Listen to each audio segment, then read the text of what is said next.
জ্যোতিষশাস্ত্র অনেকদিন ধরেই মানুষের ব্যক্তিত্ব, শক্তি এবং দুর্বলতার সঙ্গেই যুক্ত। যদিও সব কোটিপতির ব্যক্তিত্ব একরকম নয়, তাদের রাশি তাদের সাফল্যের মূল মন্ত্র সম্পর্কে কিছুটা ধারণা দিতে পারে। চলুন দেখে নেওয়া যাক বিশ্বের শীর্ষ ধনী ব্যক্তিদের রাশি কিভাবে তাদের সাফল্যের সঙ্গে যুক্ত।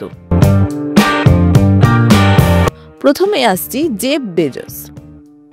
তিনি হলেন অ্যামাজন কোম্পানির প্রতিষ্ঠাতা। I get this question about work-life balance all the time. Amazon কোম্পানির প্রতিষ্ঠাতা জেফ বেজোস মকর রাশির জাতক। মকর রাশির মানুষ সাধারণত ধৈর্যশীল ও দূরদর্শী হয়, যা বেজোসের দীর্ঘমেয়াদী পরিকল্পনার সঙ্গে মেলে। একটি ছোট্ট অনলাইন বুক স্টোর থেকে শুরু করে বিশ্বব্যাপী $1 ট্রিলিয়ন সাম্রাজ্য গড়ে তোলার গল্পই বলে দেয় কেন মকর রাশিকে সফলতার প্রতীক বলা হয়। এবং জেফ বেজোসের জন্ম তারিখ হলো 12 জানুয়ারি। নেক্সট আসছি মুকেশ আম্বানি। তিনি মেষ রাশির জাতক।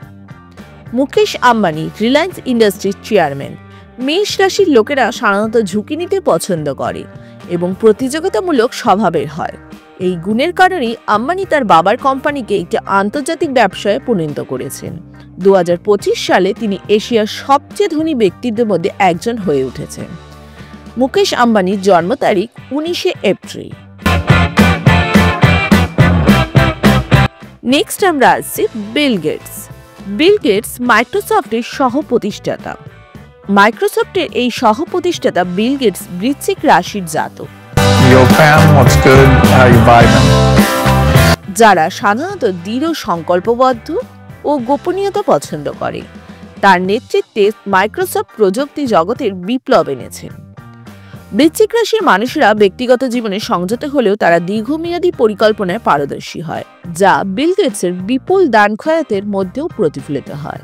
বিল গেটসের জন্ম তারিখ হল 28 অক্টোবর। এরপর আমরা আসি মার্ক জুকারবার্গ। মার্ক জুকারবার্গ ফেসবুকের প্রতিষ্ঠাতা। ফেসবুকের প্রতিষ্ঠাতা এই মার্ক জুকারবার্গ হলেন বৃষ রাশির জাতক। বৃষ রাশির লোকেরা সাধারণত খুব একগুঁয়ে হয়। তারা যা শুরু করে তা শেষ না করা পর্যন্ত কিন্তু থামে না।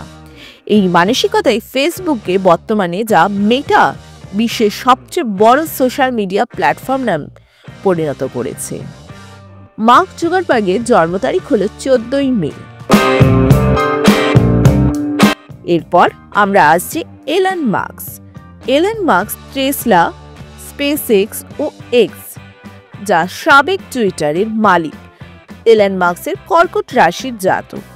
কর্কট রাশির জাতকরা সাধারণত আবেগপ্রবণ এবং ভবিষ্যৎ সম্পর্কে গভীরভাবে চিন্তাশীল হয়। তার মানব জাতিকে মঙ্গল গ্রহে পৌঁছানোর স্বপ্ন ও প্রযুক্তি বৈপ্লবিক পরিবর্তন আনার দৃষ্টিভঙ্গি কর্কট রাশির কল্পনা শক্তির সাথে পুরোপুরি মেলে। এলন মাস্কের জন্ম তারিখ হল 28 জুন। এরপর আমরা আসছি ওয়ারেন বাফেট। ওয়ারেন বাফেট বিশ্বের অন্যতম সফল বিনিয়োগকারী। ওয়ারেন বাফেট কন্যা রাশির জাতক। কন্যা রাশির লোকেরা সাধারণত বিশ্লেষণাত্মক, অতি সতর্ক হয়। তাদের এই গুণের কারণে বাফেট দীর্ঘমেয়াদী বিনিয়োগে সাফল্য অর্জন করেছেন। ওয়ারেন বাফেটের জন্ম তারিখ হল 30 অগস্ট। রাশি ও সফলতা সত্যি নাকি এটি কাকতালীয়? চলুন দেখে নেওয়া যাক। জ্যোতিষশাস্ত্রে রাশি 4টি উপাদানে বিভক্ত। একটি হলো আগুন, সেখানে মেষ, সিংহ ও ধনু এই 3টি রাশিকে দেখা যায়, যারা উদ্যমী, ঝুঁকি নিতে ভালোবাসে, যেমন মুকেশ আম্বানি। নেক্সট হচ্ছে পৃথিবী, যার মধ্যে বৃষ, কন্যা এবং মকর, যারা বাস্তববাদী, কঠোর, পরিশ্রমী, সম্পদ অর্জনে দক্ষ, যেমন বেজোস, জুকারবার্গ এবং বাফেট। এবং নেক্সট ভাগটা হলো বায়ু, যেখানে মিথুন, তুলা, কুম্ভ, যারা উদ্ভাবনী, বুদ্ধিদীপ্ত ও চমৎকার যোগাযোগের দক্ষতা সম্পন্ন। এবং শেষটি হলো পানি অর্থাৎ জল, যেখানে কর্কট, বৃশ্চিক এবং মীন রাশিকে অন্তর্ভুক্ত করা হয়েছে, যারা কল্পনাপ্রবণ, কৌশলী ও আবেগপ্রবণ, যেমন মার্কস, গেটস এবং আর্নাল্ড।